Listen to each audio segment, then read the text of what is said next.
So exercise 6.2 का question number 1 है in figure 6.28 find the value of x and y and then so that A B parallel C D. तो सबसे पहले हमको x और Y का मान ज्ञात करना है, ठीक ना। उसके बाद हमको ये दिखाना है कि ए बी और सी डी ये दोनों पैरेलल होगा। तो हम यहाँ पे लिख सकते हैं x plus 50 is equals to 180 degree, ठीक ना।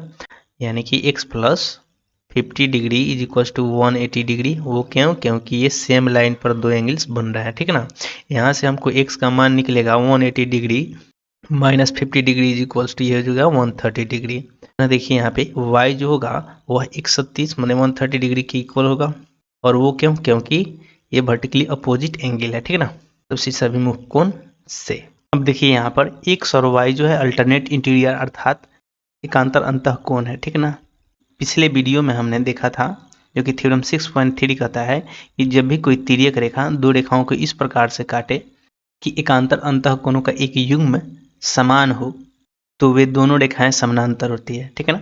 यहाँ पे हम लिख सकते हैं x and y angles are alternate interior angle and having same value therefore A B parallel C D.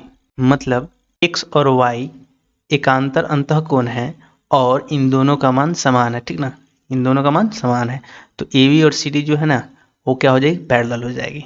चलिए तो अब हम नेक्स्ट क्वेश्चन देखते हैं। नेक्स्ट क्वेश्चन में कहता है कि in figure 6.29 if A B parallel C D and C D parallel E F and Y और जेड का जो रेशियो है 3:7 है, ठीक ना। तो हमको फाइंड करना है एक्स का वैल्यू, ठीक है। चूंकि ए बी पैरेलल है सी डी के और ई एफ भी पैरेलल है सी डी के, ठीक ना। तो ए बी और ई एफ भी परस्पर क्या हो जाएंगे? पैरेलल हो जाएंगे। यहाँ पे हम लिख सकते हैं ए बी पैरेलल हो जाएंगे किसके? ई एफ के। तो यहाँ तो जो अल्टरनेट इंटीरियर एंगल एक्स और जेड बन रहा है, ठीक ना, ये क्या हो जाएंगे? दोनों वैल्यू में इक्वल हो जाएंगे, ठीक है। तो X is equal to Z हो जाएगा, ठीक है। अब यहाँ पे देखिए y और z का जो रेशियो है 3:7 है और जो z है वह किसके इक्वल हो चुका है? x के। तो यहाँ पे हम लिख सकते हैं y और x का रेशियो, y और x का रेशियो कितना हो जाएगा? 3:7 हो जाएगा, ठीक है। अब जरा एंगल x और y को गौर से देखिए। ये जो दोनों एंगल बन रहे हैं ये कोई इंटीरियर एंगल है, ठीक ना। इसलिए इन दोनों का सम कितना होगा? 180 डिग्री होगा, ठीक ना। तो x का मान ज्ञात करने के लिए हम क्या करेंगे? हम x किसके कॉरेस्पॉन्डिंग है? 7 के, ठीक है ना। तो ये बस 7 ऊपर लिखेंगे और बटा इन दोनों का सम कितना होगा? 3 + 7, ठीक ना। और टोटल इन दोनों का सम कितना है?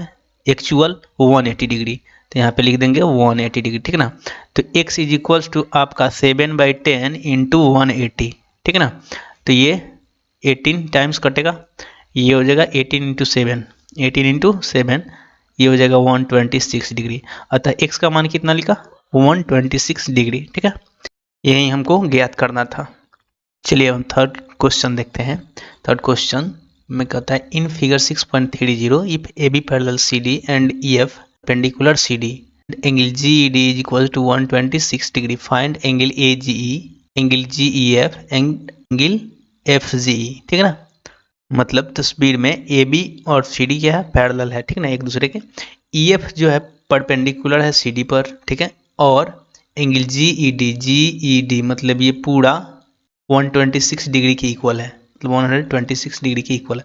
अब हमको ज्ञात करना है एंगल ए जी ई, मतलब एंगल ए जी ई ये वाला एंगल हमको ज्ञात करना है। उसके बाद angle G E F, angle G E F मतलब ये वाला एंगल ज्ञात करना है। उसके बाद एंगल एफ जी ई ये वाला भी एंगल ज्ञात करना है।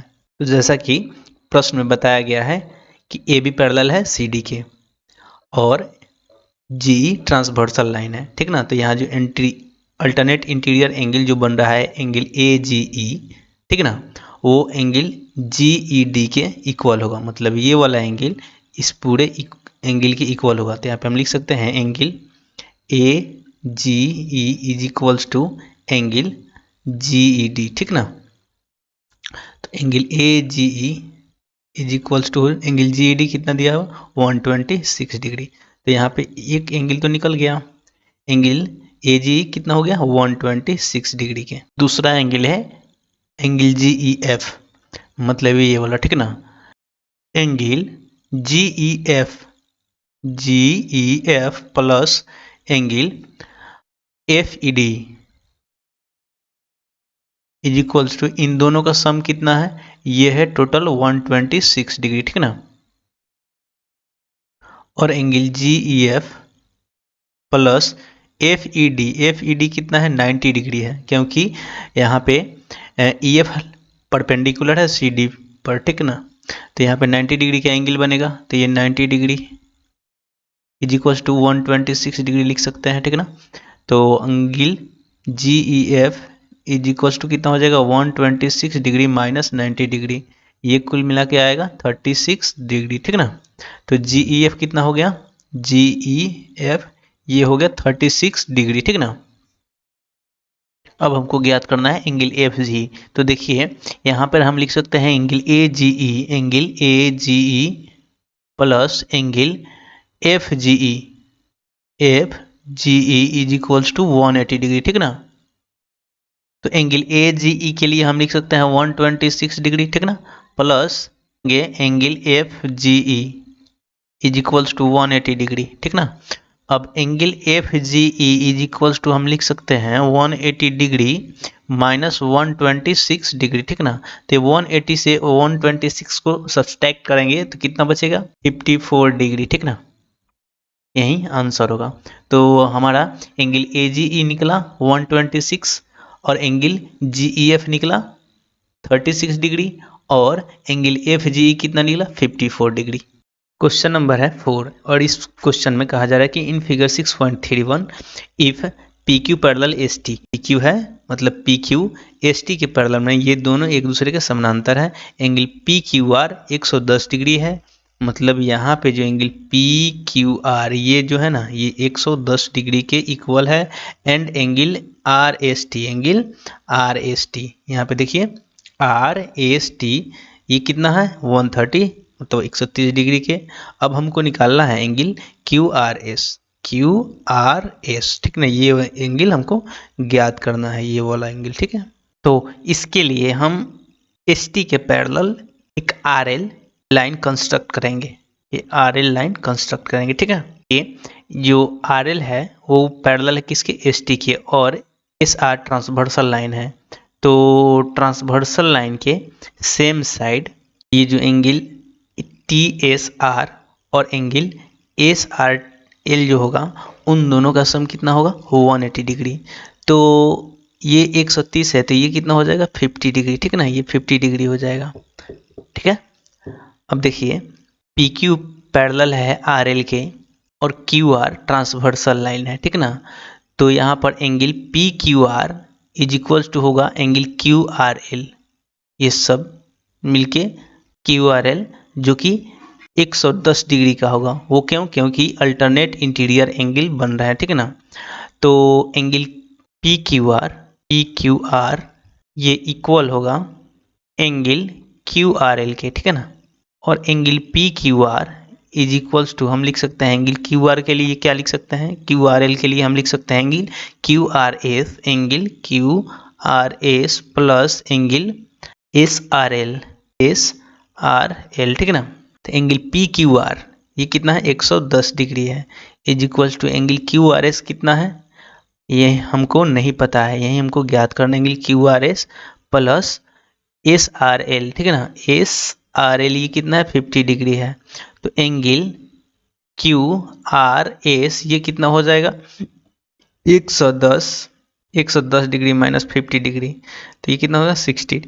तो एंगल क्यू आर एस कितना होगा 60 डिग्री, यही हमको ज्ञात करना था। सो नेक्स्ट क्वेश्चन है 5 which is in figure 6.32, in figure 6.32 if A B parallel C D angle A P Q is equals to 50 degree and angle P R D is equals to 127 degree, find X and Y.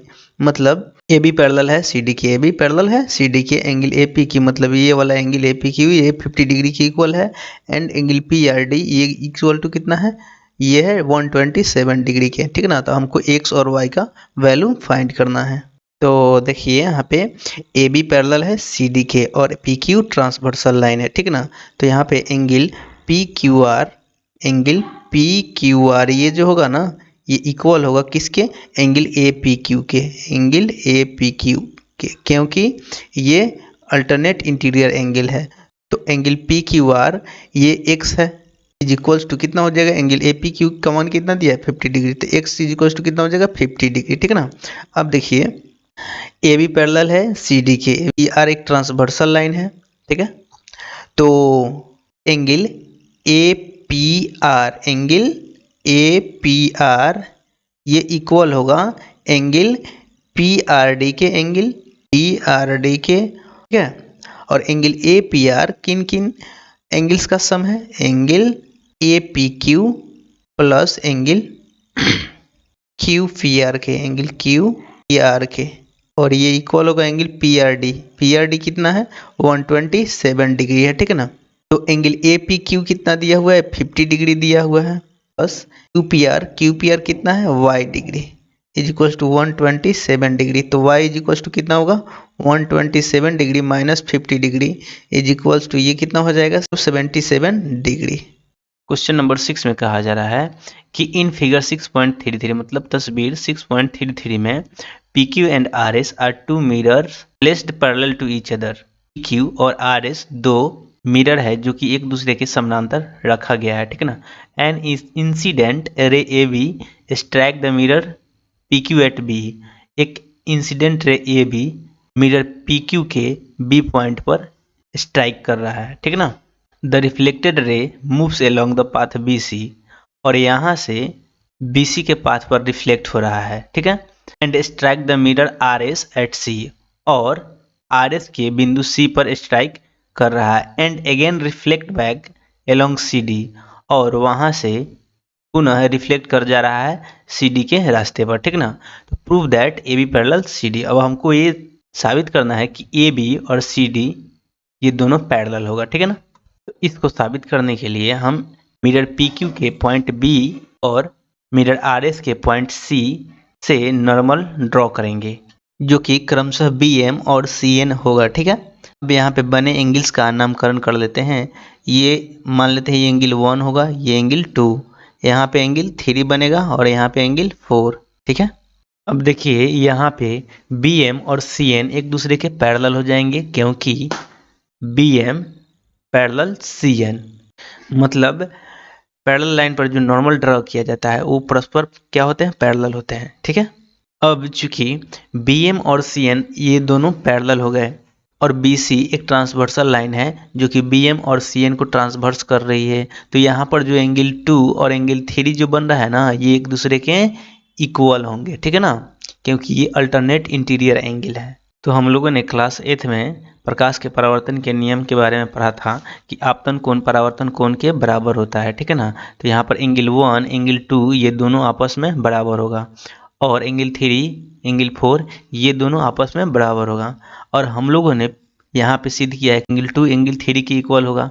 तो ये चारों angles angle 1 ये equal होगा angle 2 के, और angle 2 किसके equal हो जाएगा, एंगल 3 के, और ये एंगल 4 भी, मतलब ये चारों आपस में इक्वल हो जाएंगे, ठीक है ना। इससे ये निष्कर्ष निकलता है जब ये चारों आपस में बराबर हैं तो इनमें से दो का सम मतलब angle 1 plus angle 2 is equals to हो जाएगा एंगल 3 प्लस एंगल 4, मतलब बाकी दो के सम के इक्वल, ठीक ना। अब यहाँ पे एंगल 1 प्लस 2 के लिए हम लिख सकते हैं एंगल ABC, और एंगल 3 प्लस 4 के लिए लिख सकते हैं एंगल BCD। ये एंगल जो है ना वो अल्टरनेट इंटीरियर एंगल है जो कि AB और CD को ट्रांसवर्सल लाइन BC के काटने पर बन रहा है, ठीक है ना। ये अल्टरनेट इंटीरियर एंगल है और इक्वल है, तो जिन दो लाइंस पे बन रहे हैं वो दोनों लाइंस क्या हो जाएगा, पैरेलल होगा। तो यहाँ पे लिख सकते हैं देयरफॉर AB पैरेलल CD, ठीक ना, क्योंकि ये AB और CD के बीच में बन रहे हैं, ठीक है। तो यहाँ पे लिख देंगे हैंस प्रूव, ठीक ना। और यही हमको प्रूव करना था। अब इस चैप्टर का मतलब इस एक्सरसाइज का टोटल क्वेश्चन सॉल्व हो चुका है, ठीक है।